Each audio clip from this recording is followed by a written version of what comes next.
Kisah perjuangan siswa SD di Desa Bainaa Barat Parigi Motong, Sulawesi Tengah, yang sempat viral karena harus berenang menyeberangi sungai demi berangkat sekolah, akhirnya berbuah harapan. Setelah video mereka menyita perhatian publik, pembangunan jembatan pun mulai dilakukan dengan gotong royong antara warga dan TNI. Jembatan ini diharapkan menjadi solusi agar para siswa bisa pergi ke sekolah dengan aman tanpa harus mempertaruhkan keselamatan saat sungai meluap.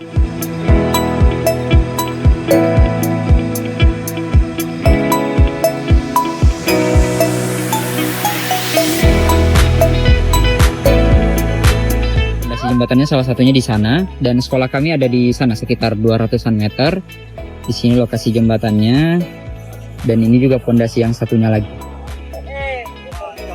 Pak Saldi.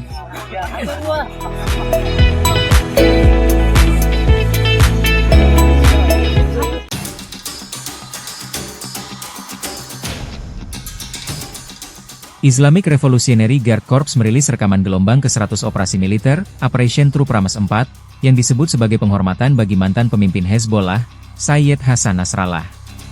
Iran mengklaim serangan tersebut menargetkan lebih dari 25 titik strategis milik musuh, meski lokasi dan waktu rekaman belum dapat diverifikasi.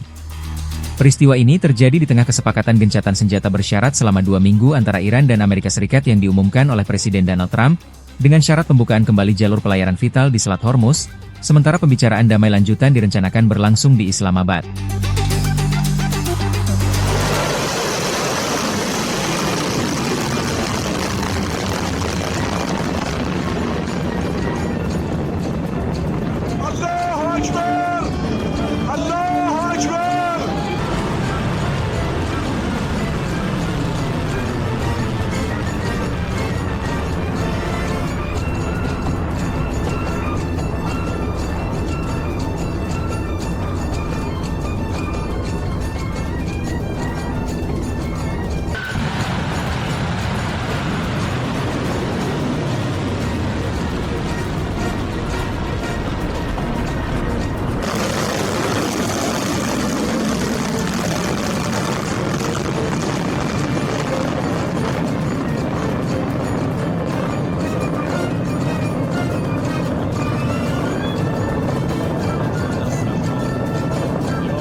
This is on the top of the priority list for the President and his negotiating team as they head into this next round of discussions.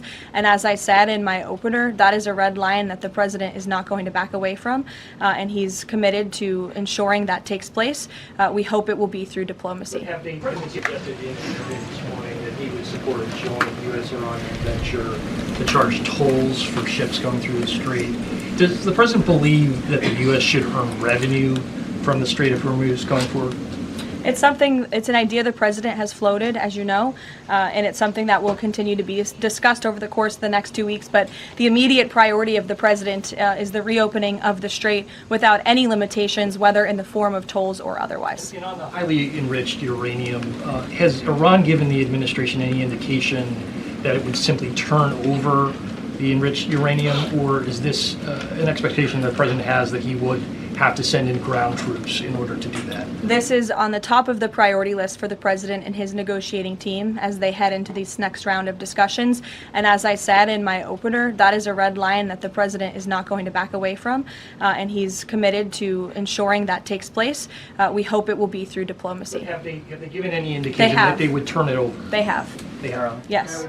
Ketegangan geopolitik di Timur Tengah kembali memanas setelah Iran dikabarkan menutup jalur pelayaran minyak strategis di Selat Hormuz. Langkah ini disebut terjadi setelah berlanjutnya serangan militer Israel terhadap kelompok Hezbollah di Lebanon. Kantor berita semi pemerintah Fars melaporkan bahwa pelayaran kapal tangker minyak melalui selat tersebut sempat dihentikan menyusul eskalasi serangan. Laporan ini muncul hanya sehari setelah Iran dan Amerika Serikat mengumumkan kesepakatan gencatan senjata selama 2 minggu. Teheran menyebut penghentian serangan Israel di Lebanon menjadi salah satu poin penting dalam kesepakatan tersebut. Namun, Washington dan Tel Aviv membantah klaim itu. Bahkan Sekretaris Pers Gedung Putih Caroline Leavitt menyatakan laporan penutupan Selat Hormuz tidak benar dan menyebut aktivitas pelayaran di kawasan itu justru meningkat. Sementara itu, Menteri Luar Negeri Iran Syed Abbas Araghchi menegaskan bahwa syarat gencatan senjata telah disepakati dengan jelas. Ia menyebut Amerika Serikat harus memilih antara menjaga gencatan senjata atau membiarkan konflik terus berlanjut melalui Israel.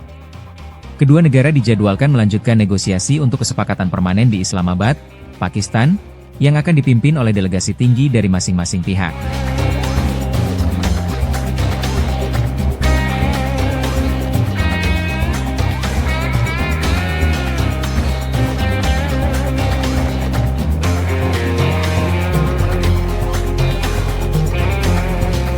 实现和平而努力。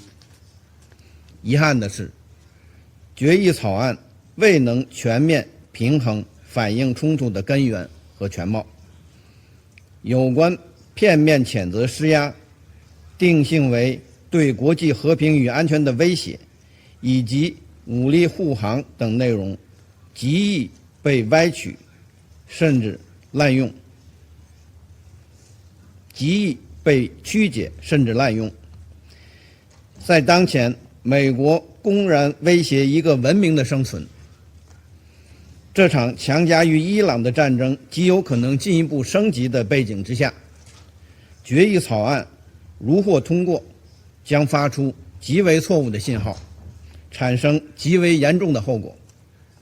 安理会持续下去贻害无穷。当前中东局势仍在恶化，战事还在升级。解决霍尔木兹海峡通航问题的根本是尽快停火止战。美国和以色列是这场冲突的始作俑者。霍尔木兹海峡通航受阻的根本原因是美国和以色列对伊朗的非法军事行动。中方强烈呼吁美国和以色列立即停止对伊朗的非法战争行为。听了刚才美国代表的发言，使我们更加坚信中方的立场客观公正，展现了维护国际公正道义的负责任大国形象。我们所持的投票立场经得起历史的检验。